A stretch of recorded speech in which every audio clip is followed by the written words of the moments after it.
राजखान्थिया मालाबाबो ज' जाया बेखौ बास्तब जोङो राजनितिक हान्जा नङा जों अराजनितिक मानगोनां प्रमद बर' मानगोनां हाग्रामा महिलारि एनडिएफबिनि सायावहाय दुलाराय बर' फरायसा आफादनि आफादगिरि मान होनो गोनां दिपेन बर' सारा माखासे खोथा बुंनायखौ जोङो खोनानो मोनदों आरो सान्थि फैबाय होननानै बुंदों एनडिएफबिफोरनि गेजेरावबो।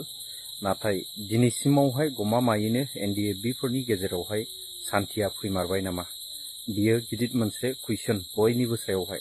दा रायजोफोर, नोंथांमोना दुलाराय बर' फरायसा आफादनि आफादगिरि मान होनो गोनां दिपेन बर' सारनिफ्राय नोंथांमोना बाथ्राखौ खोनासंनानै लादो, लोगोसे नोंथांनि बुजिनायनिफ्रायबो कमेन्ट सेक्सनाव बिल्कुल फोरमायहरनो दाबाव।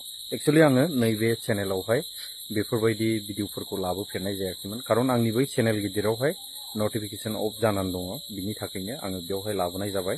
आङो सानो नैबे ब्लग नायग्रा नोंथांमोना रावबो उसुबिदा साननाय नङा होननानै, आरो बेबायदिनो आङो गेजेर गेजेरावहाय जातिनि दैदेनगिरिफोरनि माखासे बाथ्रा बुंनायखौ नैबे चेनेलाव सोखावलांबाय थागोन। बिएलटिआ सान्थि सुक्तियाव फैबाय।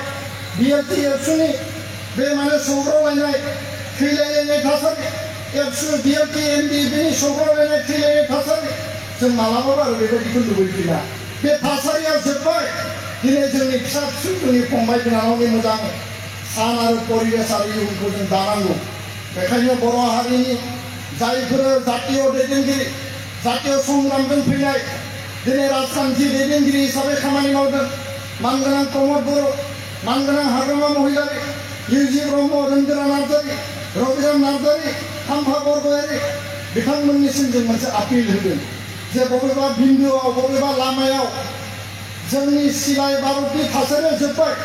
सिलाय भारतजों जोंनि जि जुगमलायनाय, सौग्रावलायनाय, थैलायलायनाय बे थासारिखौ जोङो बुजा-बुजिनि गेजेराव रायलायनानै जों सेप्टारखौ क्लज खालामबाय। राजखान्थिक भाबै मोनसे परियालनिफ्राय मोननै गावस्रानाय, राजखान्थिया मालाबाबो ज' जाया बेबो बास्तब, किन्तु आरो मालाबा ज' जायो बेबो बास्तब। सम्भब असम्भबनि कुनु परिबेश बेबायदि थाया। सम्भावनाबो दङ, असम्भबबो दङ। किन्तु असम्भब थासारिखौ जायखौ मावनो हाया जाया होननानै सानदोंमोन, बिएलटिआ दिनै सान्थियाव फैबाय, एनडिएफबिआ दिनै सान्थियाव फैबाय। आरो बेखायनो जों आपिल होदों जे मा फर्मुला, मा एजेन्डा, बबे अबजेक्टिभ, मा कमन एजेन्डाजों थांदों बेखौ जोंनि दैदेनगिरिफ्रा, जोंनि लिडारफोरा थिग खालामदों। जोङो राजनितिक हान्जा नङा, जों अराजनितिक जातीय आरो छात्र संगठन। किन्तु जों आपिल खालामदों बिदाफोरनि गेजेराव, जोंनि गेदेरफोरनि गेजेराव, जोंनि देरसिनफोरनि गेजेराव जुदि मोनसे बुजा-बुजि गोरोबलायनाय मोनसे थासारि फैयोब्ला बर' हारिनि जे हारिनि लुबैनाय खौसेथिनि जे बाथ्रा, बे खौसेथिखौ जों बास्तबाव मावफुंनो हागोन।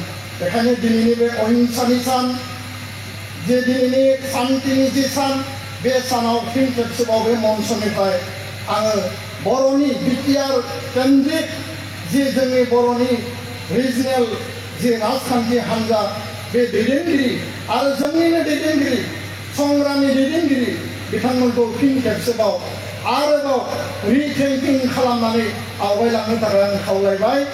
आरो बेखौ बयबो रायजो राजाफ्रा लुबैयो, आङो मोजाङै बुजिगौ।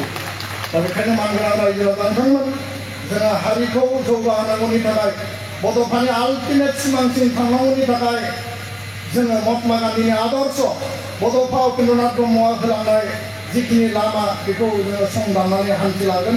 दुलाराय बर' फरायसा आफादा गावनि थांखियाव सौहैनांगौनि थाखाय जों मालाबाबो फावसाया, मालाबाबो जिरायनानै थाया आरो एक बिन्दोजों कमप्रमाइज खालामनाय गैया।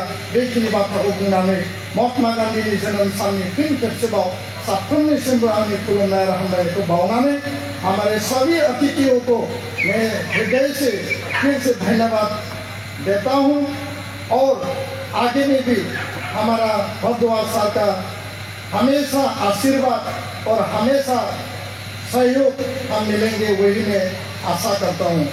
फिन खेबसेबाव साबायखर बावनानै आरो बाक्सा जिल्ला एबसुआ बे मेहेरगोनां हाबाफारिखौ जेरैबायदि जोंनो खुंफुंनानै होबाय, बिनि थाखाय जिल्ला एबसु दखरा गासैखौबो आङो खुलुमबाय, साबायखर बावबाय आरो बेखिनियावनो दिनैनि मेलखौ फोजोबबाय होननानै फोसावबाय।